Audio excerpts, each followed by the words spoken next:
Mwiriwe bene data, tubahaye ikaze uyu munsi ku gicaniro cy'umuryango. Imirongo y'ibyanditswe yakuwe muri Bibiliya yera ndetse n'imirongo migufi yakuwe mu bibwiriza byabwirijwe na mwene data William Marion Branham hagati y'umwaka w'igihumbi 947 n'igihumbi 965. Mu gihe muri kumvira ijambo ry'Imana, turizera ko muri buhabwe umugisha.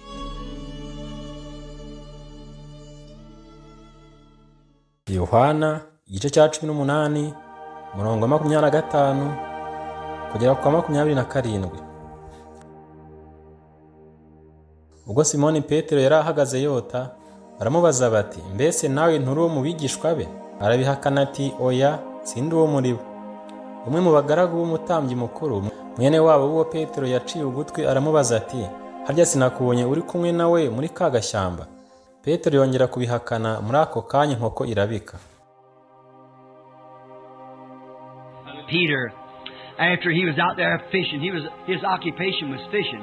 I kind of like his occupation. And so he was out there fishing. Petero nyuma yuko yari aho hanze aroba, umurimo we kwari ukuroba. Nsa nk'ukunda umurimo we.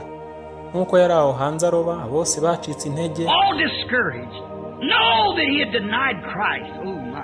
Heard that prophet stand there and tell him, Peter, do you say you love me? He said, oh Lord, you know I love you. Amenye ko yihakanye Kristo. Oh mbega we.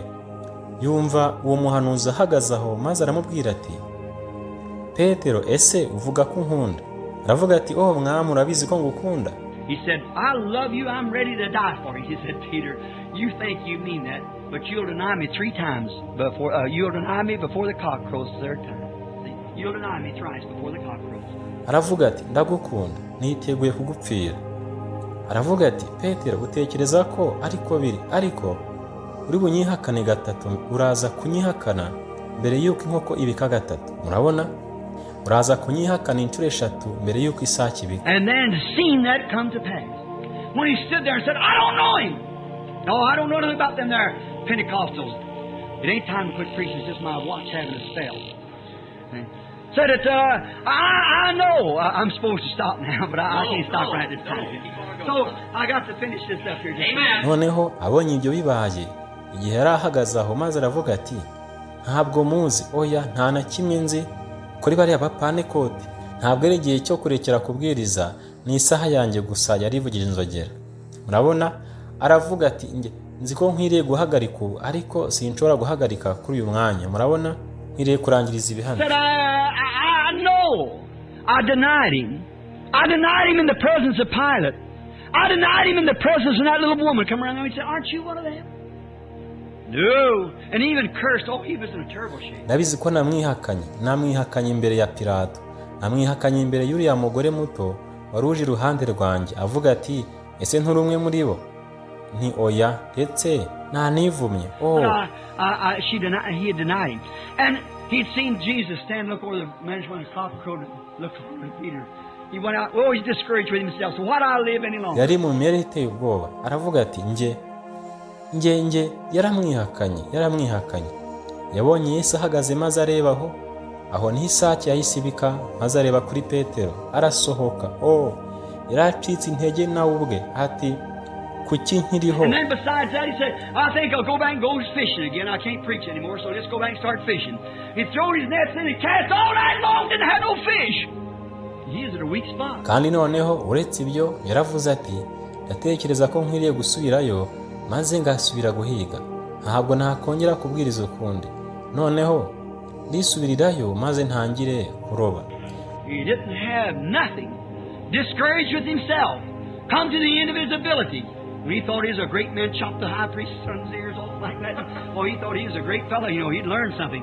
Ajugunya inshundura ze mu mazi, maze aroba ijoro ryose. Ntiyabona ifi, kandi yari mu mimerere y'intege nke, nta kintu yari afite. Yari yirambiwe ubwe, ageze ku iherezo ry'ubushobozi bwe. Igihe yatekereje ko ari umuntu ukomeye, yaciye umuhungu w'umutambyi mukuru ugutwi nka gutya. But he knowed nothing, he had to forget all about it. And there he was out there, said, well, I know one thing, I'm a fisherman, I can still make a living fishing. He cast all night and didn't get nothing. Oh, what a discouragement. Every time he pulled up an empty net. Atekereza ko ari umuntu ukomeye, murabizi. Hari icyo yari yarize, ariko ntacyo yari azi. Yagombaga kubyibagirwa byose. kandi aho yari hanze aravuga ati rero nzi ikintu kimwe, ndi umurobyi, nshobora kongera kubona ifi. Aroba ijoro ryose ntiyagira icyo abona. And he was so discouraged. He was at the weakest point. Said, I just might as well feel like jumping off this boat. I ain't worth nothing anyhow. He said, have you got any fish, children?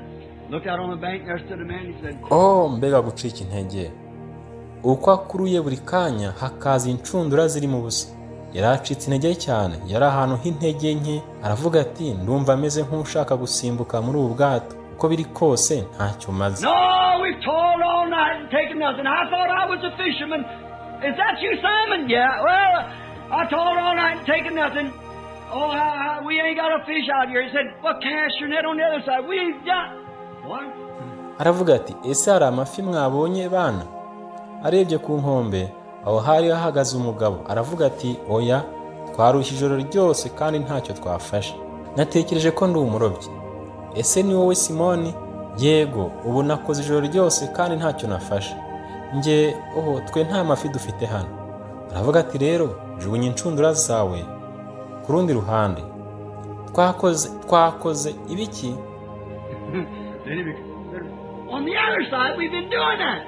Cast on the other side. He throw his nets out and he's pulled his then he becomes strong.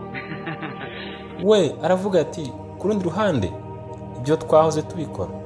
Ati jugunya ku rundi ruhande. Ajugunyamo incundura ze maze arakurura, none ahinduka umunyambaraga. Oh my! Grabbed up his old fish coat and put it around him. Said, brother, that's who it is. And he beat the rest of them to the bank before they could wore them boats as fast as he could. He outswam them with a fish coat on. Mbega we, afata iryo kote ry'abarobyi ba kera maze araryambara. Aravuga ati bene data, uriya niwe. Maze atanga abandi bose ku nkombe imbere yuko bahagera, barimo bagashya amato bihuta cyane mu buryo bushoboka. Yoga vuba arabatanga hamwe n'iryo kote ry'abarobyi agera ku nkombe. Kwera iki? Got to the bank. Why? When he was strong, he couldn't do nothing. But when he got weak, then he got strong. Igihe afite imbaraga ntacyo yashoboraga gukora, ariko igihe agize intege nke noneho ahinduka umunyambaraga.